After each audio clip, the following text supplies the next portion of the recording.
امامہ، ہم کل صبح کے بجائے آج شام کو جا رہے ہیں۔ رات کراچی میں رکیں گے اور پھر کل رات کو ہی واپس آ جائیں گے۔ 7 بجے کی فلائٹ ہے۔ میں شام 5:30 بجے تک تمہیں پک کروں گا۔ تم پیکنگ کر لو۔ اس نے 12 بجے کے قریب فون کر کے آفس سے کراچی کا نیا پروگرام بتایا تھا۔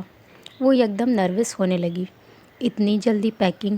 ٹھیک ہے، وہ ایک رات کے لیے جا رہے تھے، پھر بھی وہ اب اسے اپنے ان کپڑوں کے بارے میں بتا رہا تھا جو وہ ساتھ لے کر جانا چاہتا تھا۔ وہ پیکنگ کرتے ہوئے بے حد بولائی ہوئی تھی۔ وہ 5:30 بجے وہاں موجود تھا۔ وہ جانتی تھی کہ اس نے گاڑی میں روزہ افطار کر لیا ہوگا، لیکن پھر بھی وہ ایک باکس میں اس کے لیے کچھ کھانے کی چند چیزیں اور جوس لے کر آئی تھی۔ ایئرپورٹ تک کی ڈرائیونگ میں وہ دونوں باتیں کرتے ہوئے ساتھ وہ چیزیں بھی کھاتے رہے۔ وہ 6:30 بجے ایئرپورٹ پر پہنچے۔ بورڈنگ شروع ہو چکی تھی۔ وہ فرسٹ کلاس سے سفر کر رہے تھے، اسی لیے ٹریفک کی وجہ سے کچھ لیٹ ہونے کے باوجود سالار مطمئن تھا۔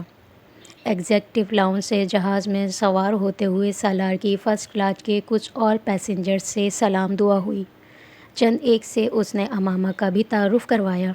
وہ سب کارپوریٹ سیکٹر سے تعلق رکھتے تھے یا پھر سالار کے کسٹمرز تھے۔ کراچی ایئرپورٹ پر ہوٹل کی گاڑی نے انہیں پک کیا تھا۔ میں نے سوچا تھا کہ ہم انیتا کے گھر پر ٹھہریں گے، امامہ نے گاڑی میں بیٹھتے ہوئے کہا۔ میں کبھی انیتا کے گھر نہیں ٹھہرا، میں ہوٹل میں ہی رہتا ہوں، سالار نے اسے بتایا۔ کراچی اکثر آتا جاتا ہوں میں، وہ کھڑکی سے باہر دیکھتے ہوئے اس سے کہہ رہا تھا۔ بعض دفعہ تو یہاں آ کر انیتا سے بات تک نہیں ہو پاتی۔ امامہ نے اس کا چہرہ دیکھا لیکن کچھ کہا نہیں۔ وہ مسلسل سیل پر کچھ میسیجز کرنے میں مصروف تھا۔ وہ ساتھ ساتھ اسے سڑک کے دونوں اطراف آنے والے علاقوں کے بارے میں بھی بتا رہا تھا۔ پھر مجھے تمہارے ساتھ نہیں آنا چاہیے تھا، میری وجہ سے، سالار نے اس کے اچانک اس طرح کہنے پر اسے ٹوکا۔ تمہیں ساتھ لے کر آنا مجھے اچھا لگ رہا ہے، اور تمہیں انیتا کی فیملی سے ملوانے کے لیے یہاں لے کر تو آنا ہی تھا مجھے۔ امامہ نے اس کا چہرہ غور سے پڑھنے کی کوشش کی۔ سچ کہہ رہا ہوں، اس نے امامہ کی آنکھوں میں آنکھیں ڈالتے ہوئے کہا۔ تمہیں میرے ساتھ آنا اچھا نہیں لگا؟ سالار نے یکدم اس سے پوچھا۔ وہ مسکرا دی۔ آپ اپنی وائف کے ساتھ پہلی بار یہاں ٹھہر رہے ہیں؟ ہوٹل میں چیک ان کرتے ہوئے ریسیپشن پر موجود لڑکے نے مسکراتے ہوئے سالار سے کہا۔ اس 5 اسٹار ہوٹل کے چند کمرے مستقل طور پر سالار کے بینک نے بک کیے ہوئے تھے، اور ان کمروں میں باقاعدگی سے ٹھہرنے والوں میں سے ایک وہ بھی تھا، لیکن آج وہ پہلی بار اس کی بیوی کو دیکھ رہے تھے۔ سالار نے مسکراتے ہوئے سر ہلایا اور سائن کرنے لگا۔ وہ لڑکا اب امامہ سے کچھ جملوں کا تبادلہ کر رہا تھا، جیسے کوئی آہستہ آہستہ اس کے گرد موجود ساری سلاخیں گرا رہا ہو۔ وہ باہر کی اس دنیا سے مسحور ہو رہی تھی جس سے وہ سالار کی وجہ سے متعارف ہوئی تھی۔ بیچ لگژری پر انیتا اور اس کی فیملی نے ان کے لیے ڈنر ارینج کر رکھا تھا۔ وہ لوگ آدھے گھنٹے میں تیار ہونے کے بعد تقریباً 11:30 بجے وہاں پہنچے۔ انیتا اور اس کے شوہر کے علاوہ اس کے سسرال کے بھی کچھ لوگ وہاں موجود تھے۔ یہ سالار اور اس کی بیوی کے لیے ایک فیملی ڈنر تھا۔ اس کا استقبال بڑی گرمجوشی کے ساتھ کیا گیا۔ اس کی گھبراہٹ ابتدائی چند منٹوں کے بعد ختم ہونا شروع ہو گئی۔ وہ کافی لبرل فیملی تھی، اور ان دونوں کی شادی کے حوالے سے ہونے والی رسمی گفتگو کے بعد گفتگو کے موضوعات بدل گئے تھے۔ امامہ چیف گیسٹ تھی، لیکن وہاں کسی نے اسے ٹیلیسکوپ کے نیچے نہیں رکھا تھا، اور اس چیز نے امامہ کے اعتماد میں اضافہ کیا۔ کھانا ابھی سرو نہیں ہوا تھا۔ وہ ڈرنکس لیتے ہوئے گپ شپ کر رہے تھے۔ امامہ گفتگو میں ایک مسکراتے ہوئے خاموش سامع کا رول ادا کر رہی تھی۔ اس کی زیادہ توجہ بیچ لگژری ویو کے گرد نظر آنے والے سمندر اور شہر کی روشنیوں پر تھی۔ وہ لوگ اوپن ایئر میں تھے۔ کراچی میں لاہور جیسی سردی نہیں تھی، لیکن یہاں اسے سردی محسوس ہو رہی تھی۔ سالار نے آنے سے پہلے اسے گرم شال لینے کا نہ کہا ہوتا تو یقیناً اس وقت اس کے دانت بج رہے ہوتے۔ وہاں موجود تمام خواتین سویٹرز کے بجائے اسی طرح کی شالیں اپنے کندھوں پر ڈالے ہوئے تھیں۔ سالار، میں وہاں آگے جا کر نیچے سمندر دیکھنا چاہتی ہوں، اس کے ساتھ بیٹھے ہوئے سالار کی طرف جھکتے ہوئے مدھم آواز میں سرگوشی کی۔ تو جاؤ، سالار نے اطمینان سے کہا۔ میں کیسے جاؤں اس طرح اکیلے؟ تم ساتھ آؤ میرے، اس نے اس کے مشورے پر جزبس ہوتے ہوئے کہا۔ نہیں، تم خود جاؤ، دیکھو اور بھی لوگ کھڑے ہیں، تم بھی جا کر دیکھاؤ، سالار نے اس سے کہا۔ وہ اب اس کی گود میں پڑا بیگ اٹھا کر نیچے زمین پر رکھتے ہوئے بلند آواز میں اس سے کہہ رہا تھا۔ امامہ نے کچھ جھجکتے ہوئے اس لمبی ٹیبل کے گرد موجود افراد پر نظر ڈالی۔ وہ سب گفتگو میں مصروف تھے، ان میں سے کوئی بھی ان کی طرف متوجہ نہیں تھا۔ وہ کچھ ہمت پاتے ہوئے اٹھ کھڑی ہوئی۔ اس کی بائیں طرف بیٹھی انیتا اس کی طرف متوجہ ہوئی۔ وہاں سے جا کر دیکھو، وہاں سے زیادہ اچھا ویو ہے، انیتا نے اشارے سے اسے گائیڈ کیا۔ امامہ نے سر ہلایا۔ وہاں اس وقت ان کے علاوہ اور بھی کچھ فیملیز موجود تھیں، اور سالار ٹھیک کہہ رہا تھا، کوئی نہ کوئی وقتاً فوقتاً اٹھ کر اسی طرح اس عرصہ نما جگہ کے کنارے کھڑے ہو کر سمندر کو دیکھنے لگتا۔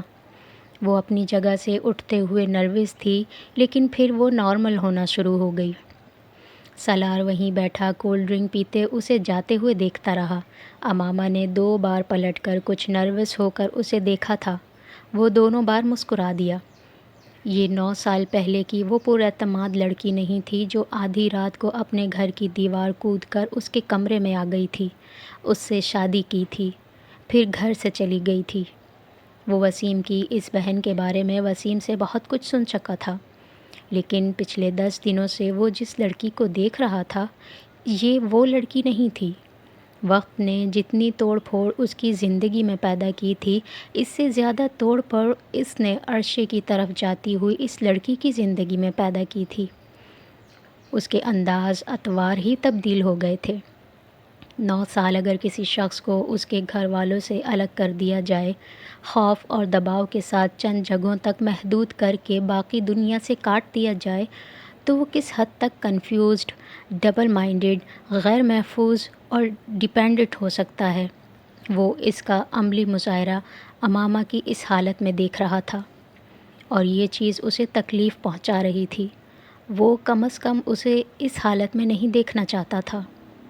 سالار، سالار! وہ انیتا کی آواز پر بے اختیار چونکا۔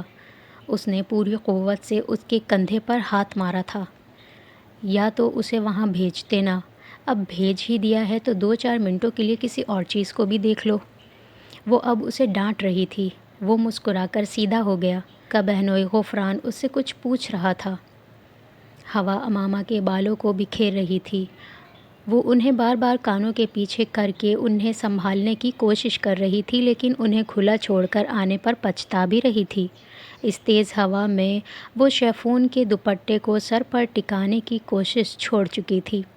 ہاں، وہ پشمینہ شال اس کی مہین شیفون کی قمیص کو اڑنے سے تو روک نہیں پا رہی تھی، لیکن اس کے جسم کو اچھی طرح ڈھانپے رکھنے میں مؤثر تھی۔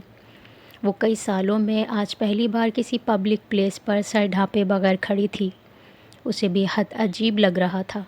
اگر وہ سالار کے ساتھ نہ ہوتی تو کبھی بھی ایسی حالت میں کسی کھلی جگہ پر کھڑے ہونے کا تصور بھی نہیں کر سکتی تھی۔ 10 دن پہلے تک تو وہ گھر سے باہر نکلتے ہوئے بھی اپنا چہرہ چھپاتی تھی۔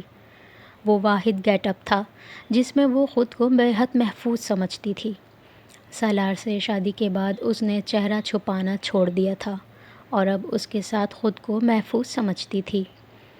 تاریک سمندر میں نظر آتی روشنیوں کے عکس کو دیکھتے ہوئے اس نے ایک بار پھر گردن کے گرد لپٹے دوپٹے کو سر پر لینے کی کوشش شروع کی۔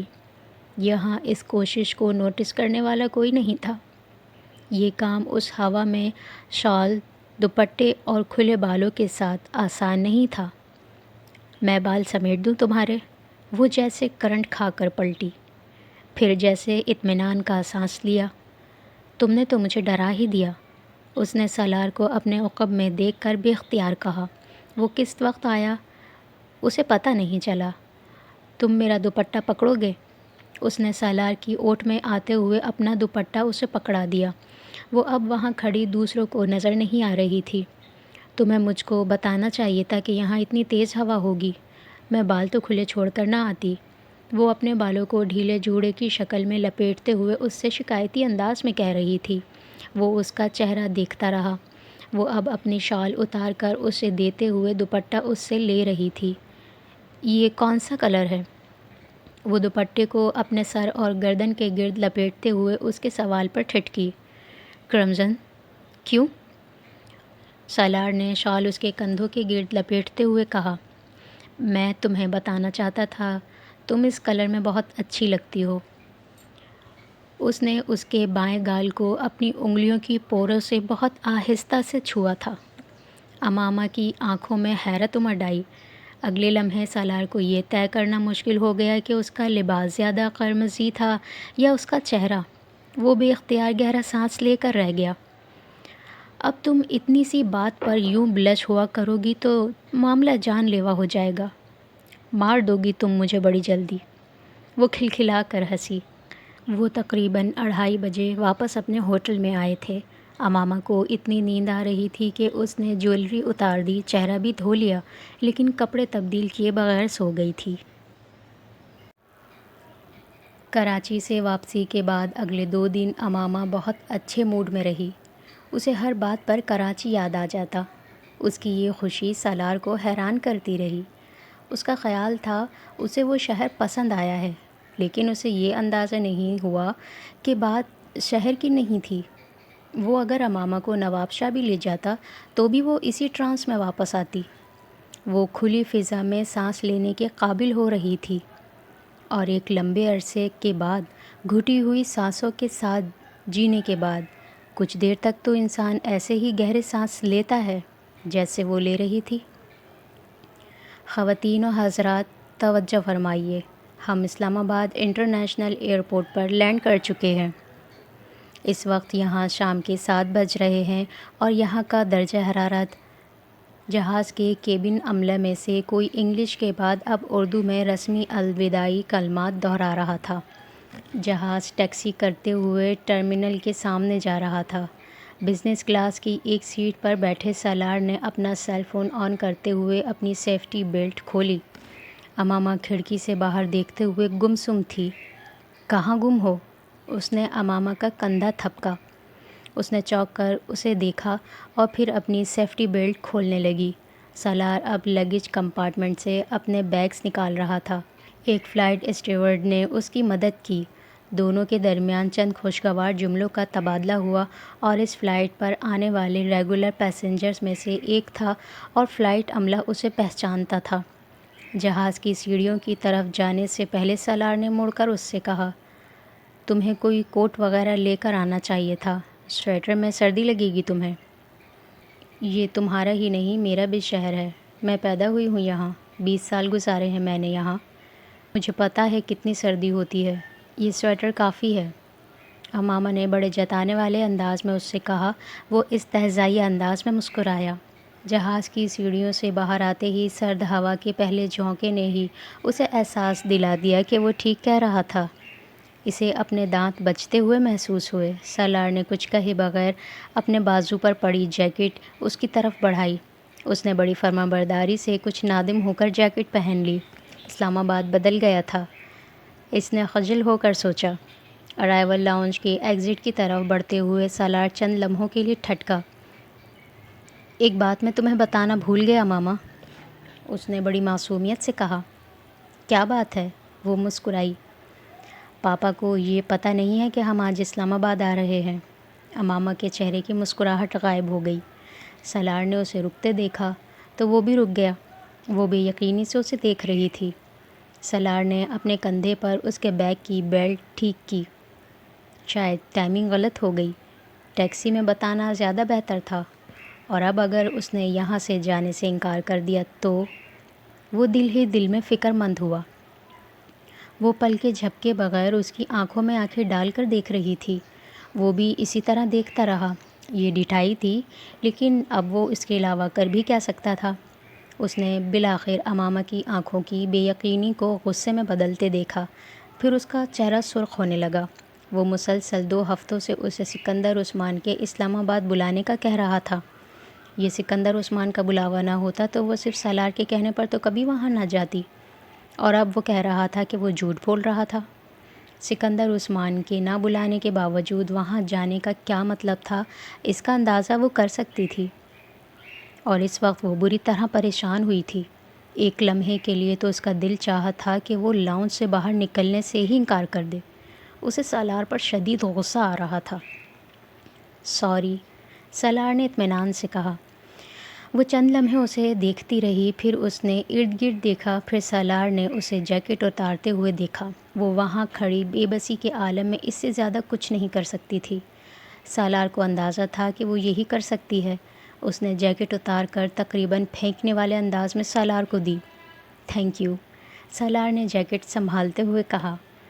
ٹیکسی میں بیٹھنے تک دونوں کے درمیان کوئی بات نہیں ہوئی۔ وہ پورا راستہ کھڑکی سے باہر دیکھتی رہی۔ سالار نے بھی اسے مخاطب کرنے کی کوشش نہیں کی۔ اس وقت غصے کو ٹھنڈا کرنے کے لیے اسے مخاطب نہ کرنا مناسب تھا۔ وہ اب گھر پر سکندر عثمان اور طیبہ کے رد عمل کے بارے میں سوچ رہا تھا۔ اگلی بجلی ان پر گرنے والی تھی۔ گاڑی ان کے گھر کی بائی روڈ کا موڑ مڑ رہی تھی۔ امامہ کو اپنا پورا جسم سرد ہوتا ہوا محسوس ہوا۔ یہ سردی نہیں تھی، یہ خوف بھی نہیں تھا، یہ کچھ اور تھا۔ وہ 9 سال کے بعد اپنے گھر کو، اس سڑک کو، اس موڑ کو دیکھ رہی تھی۔ اس کے ہونٹ کپ کپانے لگے تھے، آنکھیں بھیگنے لگی تھیں۔ سالار سے ساری ناراضی، سارا غصہ جیسے دھواں بن کر ہوا میں تحلیل ہو رہا تھا۔ خوشی تھی، کیا تھا جو وہ گاڑی کو اپنے گھر کی طرف بڑھتے دیکھ کر محسوس کر رہی تھی۔ اس کے گھر کا گیٹ سالار کے گھر کے گیٹ سے کچھ فاصلے پر تھا، اور وہ صرف یہ اندازہ کر پائی تھی کہ گیٹ بند تھا۔ گھر کی بیرونی لائٹس آن تھیں۔ گاڑی کے ہارن پر گارڈ نے باہر دیکھا، پھر اس نے گارڈ روم سے باہر نکل کر گیٹ کھول دیا۔ سالار تب تک اس کے ساتھ گاڑی سے نکل کر ڈگی سے بیگز نکال رہا تھا۔ امامہ نے اس بار اپنا بیگ خود تھامنے پر اصرار نہیں کیا تھا۔ گارڈ نے سامان لینے کی کوشش نہیں کی۔ سالار اپنا سامان خود اٹھانے کا عادی تھا، لیکن اس نے سالار کے ساتھ آنے والی اس لڑکی کو بڑی حیرت اور دلچسپی سے دیکھا تھا، جو گیٹ سے گھر کے اندر آنے تک ان ہمسایوں کے گھر کو دیوانہ وار دیکھتی آ رہی تھی، جن کے ساتھ سکندر عثمان کا میل ملاپ بند تھا۔ دھند کے باوجود امامہ نے گھر کی بالائی منزل کے کچھ بیڈ رومز کی کھڑکیوں سے آتی روشنی کو دیکھ لیا تھا۔ اس کے اپنے بیڈ روم کی بھی روشنی تھی۔ اب وہاں کوئی اور رہتا ہوگا، وسیم یا سعد، یا اس کا کوئی بھتیجا یا بھتیجی۔ اس نے آنکھوں میں امڑتے سیلاب کو صاف کرتے ہوئے ان کھڑکیوں میں جیسے کسی سائے، کسی ہیولے کو ڈھونڈنے کی سعی کی۔ اندر چلیں؟ اس نے اپنے بازو پر اس کے ہاتھ کی نرم گرفت کو محسوس کیا۔ امامہ نے آنکھیں رگڑتے ہوئے سر ہلایا اور قدم آگے بڑھا دیے۔ وہ جانتا تھا کہ وہ رو رہی ہے، لیکن اس نے اسے رونے سے روکا نہیں تھا۔ اس نے بس اس کا ہاتھ اپنے ہاتھ میں لے لیا تھا۔ سکندر عثمان اس وقت لاؤنج میں صوفے پر بیٹھے ہوئے کسی دوست کے ساتھ خوش گپیاں کرتے ہوئے طیبہ کا انتظار کر رہے تھے، جو اپنے بیڈ روم میں کوئی چیز لینے کے لیے گئی تھیں۔ اگر سکندر کو آفس سے آنے میں دیر نہ ہو گئی ہوتی تو وہ دونوں اس وقت کسی افطار ڈنر میں جا چکے ہوتے۔ لاؤنج میں سالار اور امامہ کا سامنا سب سے پہلے انہی سے ہوا تھا۔ کسی بھوت کو دیکھ کر سکندر عثمان کا وہ حال نہ ہوتا جو اس وقت ان دونوں کو دیکھ کر ان کا ہوا تھا۔ وہ فون پر بات کرنا بھول گئے تھے۔ جبار، میں بعد میں فون کرتا ہوں تمہیں، انہوں نے کھڑے ہوتے ہوئے اپنے دوست سے کہا اور سیل بند کر دیا۔ غصہ بے حد معمولی لفظ تھا جو انہوں نے اس وقت سالار کے لیے محسوس کیا۔ وہ لاہور میں اس الو کے پٹھے کو نہ صرف اسلام آباد امامہ کے ساتھ نہ آنے کی تاکید کر کے آئے تھے، بلکہ پچھلے کئی دن سے مسلسل فون پر ہر بار بات کرنے کے دوران یہ بات دہرانا نہیں بھولے، اور وہ ہر بار فرمانبرداری سے اوکے کہتا رہا۔ نہ یہ فرمانبرداری ان سے ہضم ہوئی تھی، نہ اتنا سیدھا اوکے۔ ان کی چھٹی حس اس کے بارے میں سگنل دے رہی تھی۔ وہ پچھلے کئی سالوں میں بہت بدل گیا تھا، بے حد فرمانبردار ہو گیا تھا، ان کے سامنے سر جھکائے بیٹھا رہتا تھا، بہت کم ان کی کسی بات سے اختلاف کرتا یا اعتراض کرتا، لیکن وہ ان کی وہ چوتھی اولاد جس کے بارے میں وہ سوتے ہوئے بھی محتاط رہتے تھے۔ صرف سالار نے ہی نہیں بلکہ امامہ نے بھی سکندر عثمان کے چہرے کے بدلتے ہوئے تاثرات کو دور سے ہی بھانپ لیا تھا۔ ڈونٹ وری، پاپا مجھے کچھ ذلیل کریں گے لیکن تمہیں کچھ نہیں کہیں گے۔ دور سے اپنی طرف آتے سکندر کی طرف جاتے ہوئے وہ خود سے چند قدم پیچھے چلتی امامہ کی طرف دیکھے بغیر بے حد مدھم آواز میں بڑبڑایا تھا۔ امامہ نے سر اٹھا کر اپنے شوہر کا اطمینان دیکھا، پھر تقریباً 10 میٹر کے فاصلے پر آتے اپنے سسر کا انداز۔ فوری طور پر اس کی سمجھ میں نہیں آیا کہ اسے اس وقت کیا کرنا چاہیے۔ وہ یہ سوچ کر زیادہ خوفزدہ ہوئی تھی کہ سکندر عثمان سالار کی انسلٹ کرنے والے تھے۔ السلام علیکم پاپا، اپنے ہاتھ میں پکڑے بیگز رکھتے ہوئے اس نے پاس آتے ہوئے سکندر عثمان سے ہمیشہ کی طرح یوں گلے ملنے کی کوشش کی تھی جیسے وہ انہی کی دعوت اور ہدایت پر وہاں آیا ہے۔ سکندر عثمان نے خشمگین نظروں سے اسے دیکھتے ہوئے اس کا ہاتھ پیچھے کرتے ہوئے کہا، تمہیں منع کیا تھا نا؟ جی، سالار نے بے حد فرمانبرداری سے اس سوال کا جواب دیا۔ سکندر عثمان کا دل چاہا کہ وہ اس کا گلا دبا دے۔ کیسے آئے ہو؟ چند لمحوں کے بعد انہوں نے اس سے اگلا سوال کیا۔ ٹیکسی پر؟ جواب کھٹاک سے آیا تھا۔ ٹیکسی اندر لائے تھے؟ نہیں، گیٹ پر ہی اترے ہیں، وہ نظریں جھکائے بے حد سعادت مندی سے کہہ رہا تھا۔ تو سسرال والوں کو بھی سلام کرتے آتے؟ وہ اس بار چپ رہا، جانتا تھا یہ نہ سوال ہے نہ مشورہ۔ بیٹا آپ کیسی ہیں؟ اسے قہر آلود نظروں سے گھورتے ہوئے وہ اب امامہ کی طرف بڑھ آئے تھے۔ ان کا لہجہ اب بدل گیا تھا۔ وہ بری طرح گھبرائی ہوئی باپ بیٹے کے درمیان ہونے والی گفتگو سن رہی تھی اور سکندر کو اپنی طرف بڑھتے دیکھ کر اس کا رنگ فک ہو گیا تھا۔ وہ سکندر کے سوال کا فوری طور پر جواب نہیں دے سکی۔ سفر ٹھیک رہا؟ انہوں نے اسے اپنے ساتھ لگاتے ہوئے بے حد شفقت سے پوچھا تھا۔ اور طبیعت ٹھیک ہے؟ چہرہ کیوں اتنا سرخ ہو رہا ہے؟ سکندر نے بھی اس کی آنکھوں کی نمی اور پریشانی کو محسوس کیا تھا۔ جی وہ اٹکی، سردی کی وجہ سے۔ السلام علیکم ممی، کیسی ہیں آپ؟ سالار نے بیگ دوبارہ کھینچتے ہوئے پہلا جملہ سکندر سے کہا اور دوسرا دور سے آتی ہوئی طیبہ کو دیکھ کر جو اسے دیکھ کر جیسے کراہی تھی۔ سالار، کیا ضرورت تھی یہاں آنے کی؟ کچھ تو احساس کیا کرو۔ وہ اب ان سے گلے مل رہا تھا۔ کچھ نہیں ہوتا ممی، اس نے جواباً کہا۔ طیبہ، امامہ کو چائے کے ساتھ کچھ میڈیسن دیں اور اب اس ڈنر کو تو رہنے ہی دیں۔ سکندر اسے ساتھ لاتے ہوئے اب طیبہ سے کہہ رہے تھے۔ طیبہ اب سالار کو ایک طرف کرتے ہوئے اس کی طرف بڑھ آئیں۔ کیا ہوا ماما کو؟ کچھ نہیں، میں ٹھیک ہوں، اس نے مدافعانہ انداز میں طیبہ سے ملتے ہوئے کہا۔ آپ لوگ ڈنر میں جائیں، ہماری پرواہ نہ کریں، ہم لوگ کھانا کھا لیں گے جو بھی گھر میں ہے، سالار نے سکندر سے کہا۔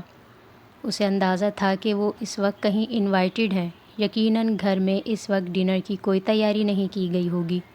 سکندر نے اس کی بات سننے کی زحمت نہیں کی۔ انہوں نے پہلے انٹرکام پر گارڈ کو سیکیورٹی کے حوالے سے کچھ ہدایات کیں، اس کے بعد ڈرائیور کو کسی قریبی ریسٹورنٹ سے کھانے کی کچھ ڈشز لکھوائیں اور خان سامہ کو چائے کے لیے بلوایا۔ پلیز پاپا، آپ ہماری وجہ سے اپنا پروگرام کینسل نہ کریں، آپ جائیں، سالار نے سکندر عثمان سے کہا، تاکہ تم پیچھے سے ہمارے لیے کوئی اور مصیبت کھڑی کر دو۔ وہ سکندر کے جملے پر ہنس پڑا۔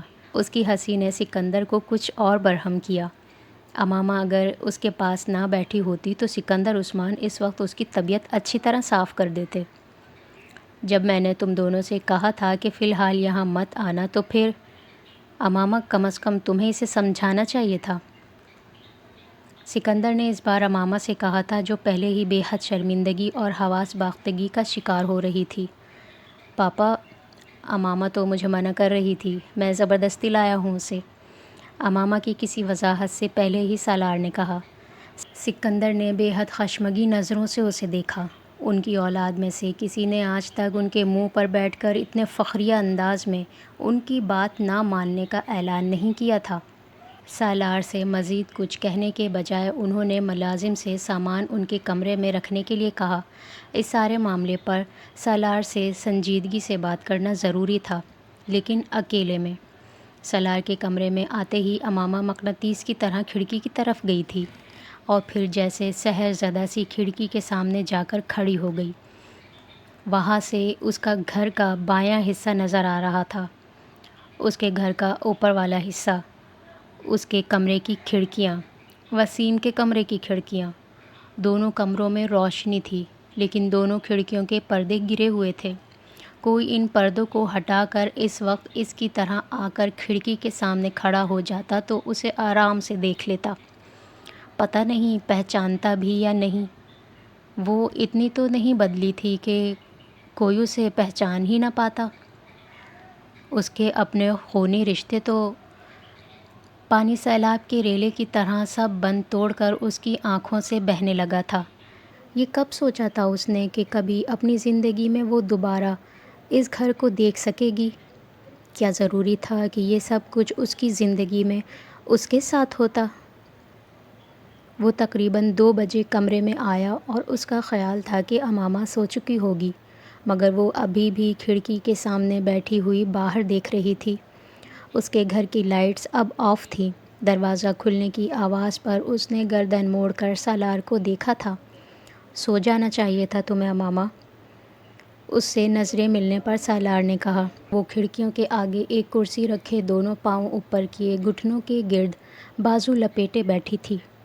سو جاؤں گی، وہاں سب سو چکے ہیں، دیکھو لائٹس آف ہیں سب بیڈ رومز کی۔ وہ دوبارہ گردن موڑ کر باہر دیکھنے لگی۔ سالار چند لمحے اسے دیکھتا رہا، پھر واش روم میں چلا گیا۔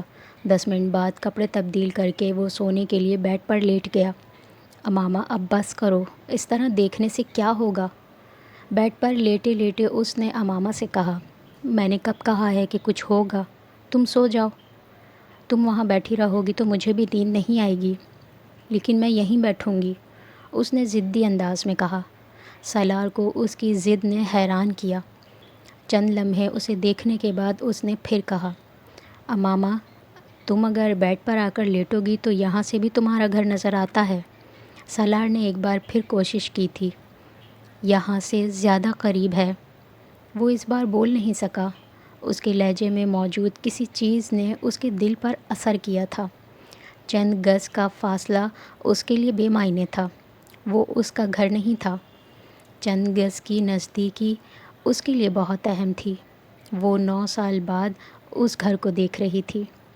ہمارے گھر کے اوپر والے فلور میں ایک کمرہ ہے، اس کمرے کی کھڑکیوں سے تمہارے گھر کا لان اور پورچ تک نظر آتا ہے۔ وہ لیٹے لیٹے چھت کو دیکھتے ہوئے بڑبڑایا۔ امامہ یکدم کرسی سے اٹھ کر اس کے پاس آ گئی۔ کون سا کمرہ؟ مجھے دکھاؤ۔ اس کے بیڈ کے قریب کھڑے ہو کر اس نے بے چینی سے پوچھا۔ دکھا سکتا ہوں اگر تم سو جاؤ، پھر صبح میں تمہیں وہاں لے جاؤں گا۔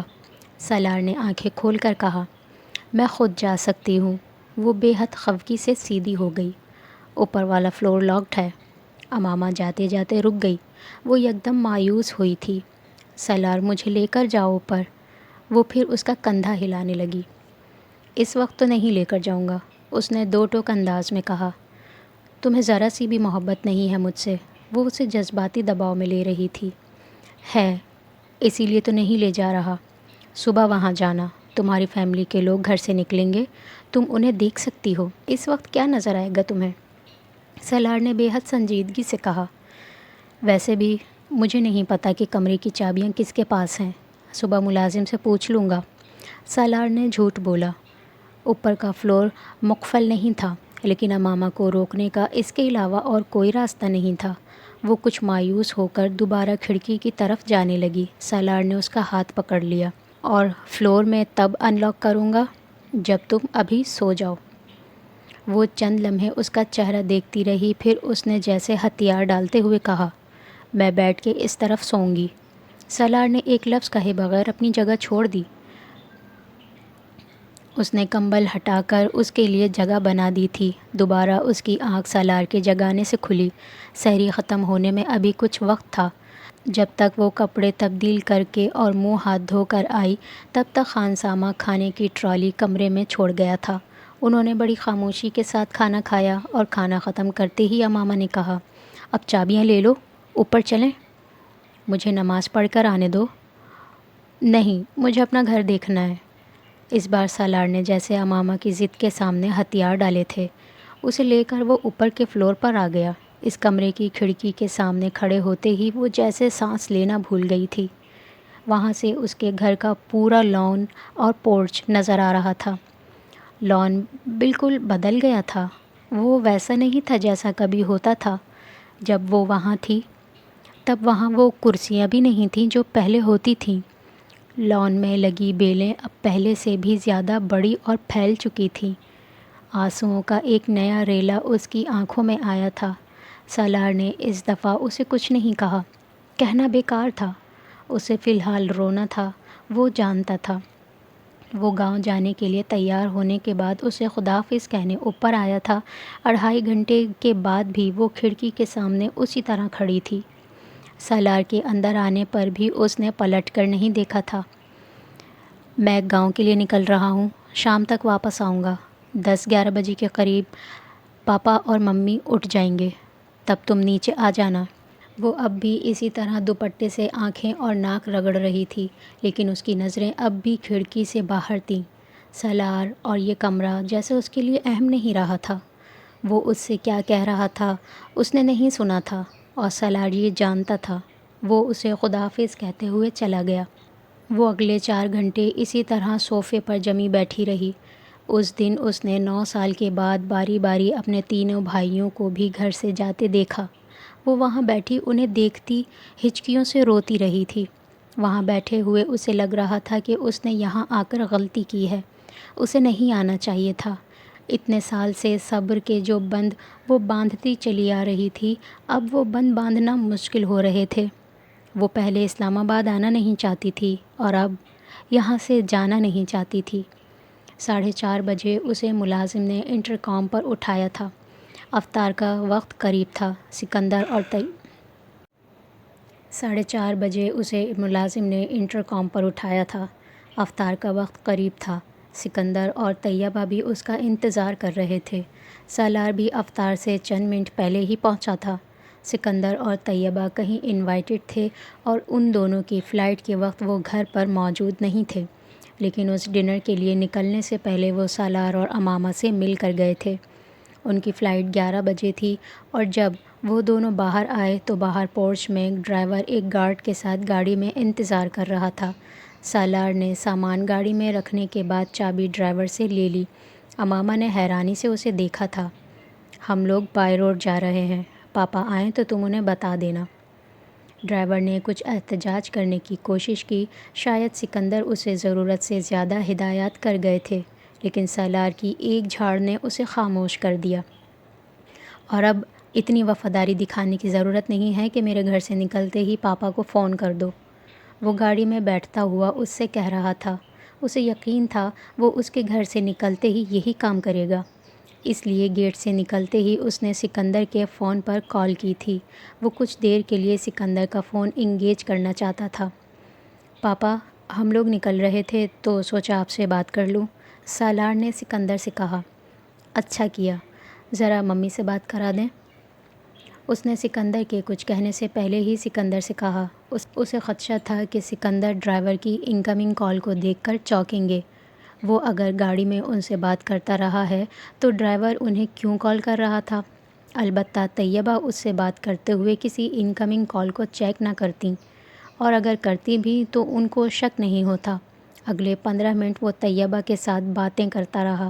ساتھ بیٹھی ہوئی امامہ کچھ حیران تھی، لیکن اس نے اسے نظر انداز کیا تھا۔ وہ اتنی لمبی باتیں کرنے کا عادی نہیں تھا جتنا وہ اب یکدم باتونی ہو گیا تھا۔ ادھر یہی حیرانی طیبہ کو بھی ہو رہی تھی۔ سکندر ڈنر ٹیبل پر چند دوسرے افراد کے ساتھ مصروف تھے۔ 15 منٹ لمبی گفتگو کے بعد جب سالار کو یقین ہو گیا کہ ڈرائیور اب تک سکندر کو کئی کالز کرنے کے بعد تنگ آ کر کالز کرنا چھوڑ چکا ہوگا، یا کم از کم دوبارہ کال کرنے کی اگلی کوشش کچھ دیر بعد ہی کرے گا، تو اس نے خداحافظ کہتے ہوئے فون آف کر دیا۔ طیبہ اور سکندر کی واپسی 12 بجے سے پہلے متوقع نہیں تھی، اور اب اگر ڈرائیور سے 5-10 منٹ بعد بھی ان کی بات ہوتی تو وہ بہت فاصلہ طے کر چکے ہوتے۔ بائی روڈ آنے کی کیا ضرورت تھی؟ اس کا فون بند ہوتے دیکھ کر امامہ نے اس سے پوچھا۔ یوں ہی دل چاہ رہا تھا، کچھ یادیں تازہ کرنا چاہتا ہوں۔ سالار نے سیل فون رکھتے ہوئے کہا۔ کیسی یادیں؟ وہ حیران ہوئی۔ تمہارے ساتھ پہلے سفر کی یادیں؟ وہ کچھ دیر اس سے نظریں نہیں ہٹا سکی۔ وہ اس شخص سے کیا کہتی کہ وہ اس سفر کو یاد نہیں کرنا چاہتی۔ وہ اس کے لیے سفر نہیں تھا، خوف اور بے یقینی میں چند گھنٹے تھے جو اس نے گزارے تھے۔ مستقبل اس وقت ایک بھیانک بھوت بن کر اس کے سامنے کھڑا تھا، اور اس راستے میں وہ بھوت مسلسل اسے ڈراتا رہا تھا۔ میرے لیے خوشگوار نہیں تھا وہ سفر، اس نے تھکے سے لہجے میں سالار سے کہا۔ میرے لیے بھی نہیں تھا، سالار نے بھی اسی انداز میں کہا۔ کئی سال ہانٹ کرتا رہا مجھے، دیکھنے آیا ہوں کہ اب بھی ہانٹ کرتا ہے۔ وہ بات ختم کرتے ہوئے اسے دیکھ کر بہت مدھم انداز میں مسکرایا۔ امامہ خاموش رہی۔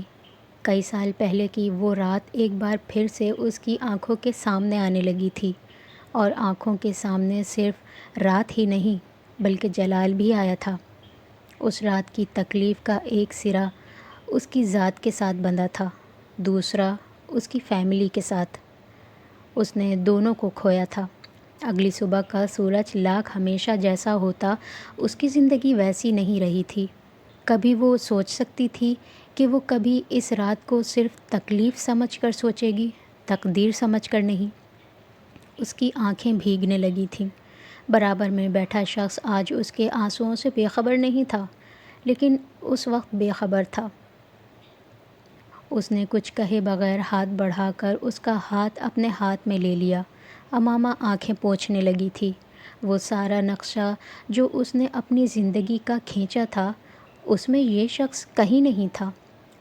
زندگی نے کس کو کس کے ساتھ جوڑا، کس تعلق کو کہاں سے توڑا تھا، پتہ ہی نہیں چلا۔ سفر خاموشی سے ہو رہا تھا، لیکن طے ہو رہا تھا۔ اب بہت احتیاط سے گاڑی چلا رہے ہو؟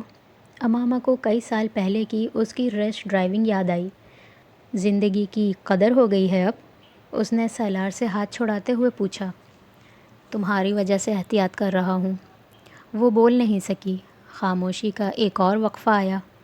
وہ شہر کی حدود سے باہر نکل آئے تھے، اور سڑک پر دھند محسوس ہونے لگی تھی۔ یہاں دھند گہری نہیں تھی لیکن موجود تھی۔ کبھی دوبارہ سفر کیا اکیلے اس روڈ پر؟ امامہ نے کچھ دیر بعد پوچھا۔ موٹر وے سے جاتا ہوں اب، اگر گاڑی میں جاتا ہوں تو۔ بس ایک بار آیا تھا کچھ ماہ پہلے، وہ کہہ رہا تھا، جب پاپا نے مجھے تمہارا ہاتھ کا لکھا ہوا نوٹ دیا۔ کیا رات تھی! وہ جیسے تکلیف سے کراہا اور پھر ہنسا۔ امید تھی جس کو اس رات میں نے مجسم فنا ہوتے دیکھا۔ سمجھ میں آیا مجھے کہ تب اس رات تم کس حالت سے گزری ہوگی، اذیت سے بہت زیادہ، موت سے ذرا سی کم۔ لیکن تکلیف، اس کو کوئی نہیں کہہ سکتا۔ ونڈ اسکرین سے باہر دیکھتے ہوئے وہ جو کچھ اس تک پہنچانا چاہ رہا تھا پہنچ رہا تھا۔ اس کانچ سے وہ بھی گزری تھی، نم ہوتی آنکھوں کے ساتھ گردن سیٹ کی پشت سے ٹکائے وہ اسے دیکھ رہی تھی۔ بس سارا راستہ یہی سوچتا رہا کہ میں اب کروں گا کیا؟ کیا کروں گا میں زندگی میں؟ سوچ رہا تھا اللہ نے مجھے ضرورت سے زیادہ زندگی دے دی ہے۔ تمہارے ساتھ برا کیا تھا، برا تو ہونا ہی تھا میرے ساتھ۔ یاد ہے نا میں نے تمہارے ساتھ سفر میں کیسی باتیں کی تھیں؟ اس نے عجیب سے انداز میں ہنس کر ایک لمحے کے لیے گردن موڑ کر اسے دیکھا۔ ایک لمحے کے لیے دونوں کی نظریں ملی تھیں، پھر سالار نے نظریں چراتے ہوئے گردن سیدھی کر لی۔ سفر پھر خاموشی سے طے ہونے لگا تھا۔ وہ تعلق جو ان کے بیچ تھا، وہ جیسے خاموشی کو بھی گفتگو بنا رہا تھا۔ لفظ اس وقت خاموشی سے زیادہ بامعنی نہیں ہو سکتے تھے۔ امامہ بھی گردن سیدھی کر کے سڑک کو دیکھنے لگی۔ دھند اب گہری ہو رہی تھی، جیسے وہ سڑک پر نہیں بلکہ اپنے ماضی کی دھند میں داخل ہو رہے تھے۔ گہری، معدوم نہ ہونے اور ہاتھ کو ہاتھ سجھائی نہ دینے والی گہری دھند کیا کیا اپنے اندر چھپائے ہوئے تھی، لیکن جو کچھ تھا وہ اوجھل ہو گیا تھا، فراموش نہیں ہوا تھا۔ سیل فون کی رنگ ٹون نے ان دونوں کو چونکا دیا۔ سیل پر سکندر کا نمبر چمک رہا تھا۔ سالار ہنس پڑا۔ امامہ اس کی بے مقصد ہنسی کو نہیں سمجھی۔ ہیلو، سالار نے کال ریسیو کرتے ہوئے صرف اتنا ہی کہا تھا۔ اسے حیرت تھی، سکندر عثمان کی کال اتنی دیر سے نہیں آنی چاہیے تھی۔ شاید ڈرائیور نے ان کے گھر پہنچنے پر ہی انہیں سالار کے ایڈونچر کے بارے میں مطلع کیا تھا۔ سالار نے آواز کچھ کم کر دی تھی۔ جو کچھ سکندر اسے فون پر کہہ رہے تھے وہ نہیں چاہتا تھا کہ وہ امامہ تک پہنچتا۔ جی، وہ اب تابیداری سے کہہ رہا تھا۔ سکندر اس پر بری طرح برس رہے تھے، اور کیوں نہ برستے وہ؟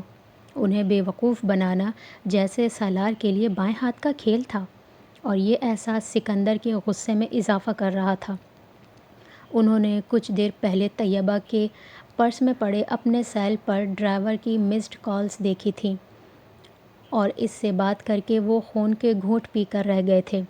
بائی روڈ لاہور جانا اس وقت ان کے لیے اس کی حماقت کا اعلیٰ ترین مظاہرہ تھا، لیکن اس نے جتنے اطمینان سے ان کی آنکھوں میں دھول جھونکی تھی وہ ان کے لیے زیادہ اشتعال انگیز تھا۔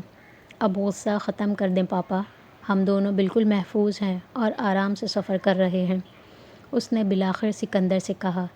تم ظفر کو دھمکیاں دے کر گئے تھے کہ وہ مجھے انفارم نہ کرے؟ دھمکی؟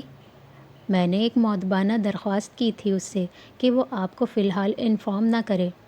آپ ڈنر چھوڑ کر خواہ مخواہ پریشان ہوتے، وہ بڑی رسانیت سے ان سے کہہ رہا تھا۔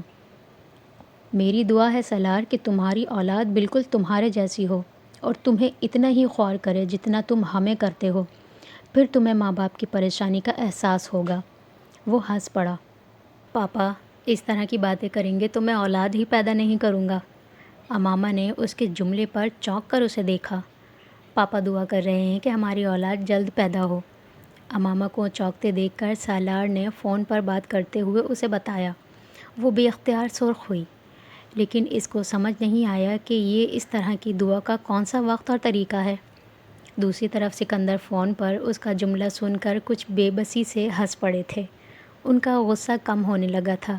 کئی سالوں کے بعد انہیں سالار سے اس طرح بات کرنی پڑی تھی۔ وہ اب اس سے پوچھ رہے تھے کہ وہ کہاں ہے۔ سکندر کو اپنے حدود و اربا کے بارے میں بتا کر سالار نے فون بند کر دیا۔ پاپا ناراض ہو رہے تھے؟ امامہ نے سنجیدگی سے پوچھا۔ خوش ہونے والی تو کوئی بات نہیں ہے، اس نے جواباً کہا۔ تم جھوٹ کیوں بولتے ہو؟ امامہ نے جیسے اسے شرم دلانے کی کوشش کی تھی۔ کیونکہ اگر میں سچ بولوں گا تو لوگ مجھے وہ نہیں کرنے دیں گے جو میں کرنا چاہتا ہوں۔ کمال کی منطق تھی اور بے حد سنجیدگی سے پیش کی گئی تھی۔ چاہے تمہارے جھوٹ سے کسی کو دکھ پہنچے۔ میرے جھوٹ سے کسی کو دکھ نہیں پہنچتا، بلکہ غصہ آتا ہے۔ اسے سمجھانا بیکار تھا، وہ سالار تھا۔ وہ اب اندازہ لگا سکتی تھی کہ سکندر نے اسے فون پر کیا کہا ہوگا۔ رات کے تقریباً پچھلے پہر وہ اس سروس اسٹیشن پر پہنچے تھے۔ یہ جگہ یاد ہے تمہیں؟ سالار نے گاڑی روکتے ہوئے اس سے پوچھا۔ امامہ نے دھند زدہ اس جگہ کو دیکھا جہاں کچھ لائٹس دھند اور اندھیرے کا مقابلہ کرنے میں مصروف تھیں۔ نہیں، اس نے سالار سے کہا، یہ وہ جگہ ہے جہاں تم نے رک کر نماز پڑھی تھی۔ وہ دروازہ کھولتے ہوئے نیچے اتر آیا۔ امامہ نے قدرے حیران نظروں سے اس جگہ کو دوبارہ دیکھنا شروع کیا۔ اب وہ اسے کسی حد تک شناخت کر پا رہی تھی۔ وہ بھی دروازہ کھول کر نیچے اتر آئی۔ ایک کپ کپی اس کے جسم میں دوڑی۔ وہ آج بھی ایک سویٹر اور چادر میں ملبوس تھی۔ وہ کمرہ بدل چکا تھا جہاں انہوں نے بیٹھ کر چائے پی تھی، چائے اور چکن برگر۔ سالار نے کرسی پر بیٹھے ہوئے اس آدمی سے کہا جو جمائیاں لیتے ہوئے انہیں اندر لے کر آیا تھا اور اب آرڈر کے انتظار میں کھڑا تھا۔ امامہ اس کے آرڈر پر اسے دیکھ کر مسکرائی۔ اب کھا لو گے؟ وہ جانتا تھا اس کا اشارہ کس طرف تھا۔ وہ کچھ کہے بغیر مسکرا دیا۔ لاسٹ ٹائم ہم وہاں بیٹھے تھے، تم نے وہاں نماز پڑھی تھی۔ وہ ہاتھ کے اشارے سے اس کمرے کی مختلف اطراف اشارہ کرتے ہوئے کہہ رہا تھا۔ امامہ کو یاد نہیں تھا کمرے میں جگہ جگہ ٹیبلز اور کرسیاں لگی ہوئی تھیں۔ فجر کی اذان میں ابھی بہت وقت تھا اور فی الحال اس جگہ پر کام کرنے والے چند آدمیوں کے علاوہ اور کوئی نہیں تھا۔ اب اس جگہ پر چائے اور برگر اتنے برے نہیں تھے جتنے یہ اس وقت تھے۔ پریزنٹیشن بھی بہت بہتر تھی، لیکن ان دونوں میں سے کوئی نہ ذائقے کو دیکھ رہا تھا نہ پریزنٹیشن کو۔ دونوں اپنے اپنے ماضی کو زندہ کر رہے تھے۔ یہ چند گھونٹ اور چند لقموں کی بات نہیں تھی، زندگی کی بات تھی جو نہ جانے ریل کی پٹریوں کی طرح کہاں کہاں سے گزر کر ایک اسٹیشن پر لے آئی تھی۔ وہ اس مقام پر کھڑے تھے جہاں ان پٹریوں کا کانٹا بدلا تھا، دور قریب، ایک دوسرے میں مدغم، اب ایک دوسرے کے ایک ساتھ۔ اس راستے پر کچھ نئی یادیں بنی تھیں۔ ان کی شادی کے بعد سڑک کے راستے، ان کا پہلا سفر، اور ان نئی یادوں نے پرانی یادوں کو دھندلانے کے عمل کا آغاز کر دیا تھا۔ ٹیبل پر بل کے پیسے رکھنے کے بعد وہ اٹھ کھڑا ہوا۔ امامہ نے بھی اس کی پیروی کی۔ سالار نے چلتے ہوئے اس کا ہاتھ اپنے بائیں ہاتھ میں پکڑ لیا۔ امامہ نے اس کا چہرہ دیکھا۔ اس کے چہرے پر ایک نرم سی مسکراہٹ تھی۔ امامہ، وہ پسٹل کہاں ہے؟ وہ عمارت سے باہر آتے ہوئے اس کے سوال پر چونکی۔ اسے کیا یاد آیا تھا؟ وہ ہنس پڑی۔ ابو کے پاس ہے، اس نے سالار سے کہا۔ تم واقعی چلا سکتی تھیں؟ سالار نے پتہ نہیں کیا یقین دہانی چاہی تھی۔ ہاں، امامہ نے سر ہلایا۔ لیکن اس میں گولیاں نہیں تھیں۔ وہ اس کے اگلے جملے پر بے اختیار ٹھٹکا۔ میرے پاس بس پسٹل ہی تھا، وہ اطمینان سے کہہ رہی تھی۔ اس نے بے اختیار سانس لیا۔ اس کی آنکھوں میں دھول اس نے جھونکی تھی یا اللہ نے، وہ اندازہ نہیں کر سکا۔ اس پسٹل نے اسے جتنا شوق اور غصہ دلایا تھا، اگر اسے اندازہ ہو جاتا کہ وہ بلٹس کے بغیر تھا تو سالار اس دن امامہ کو پولیس کے ہاتھوں ضرور اریسٹ کروا کر آتا۔ وہ پسٹل ہاتھ میں لیے کیوں اتنی پر اعتماد نظر آئی تھی اسے، یہ اسے اب سمجھ میں آیا تھا۔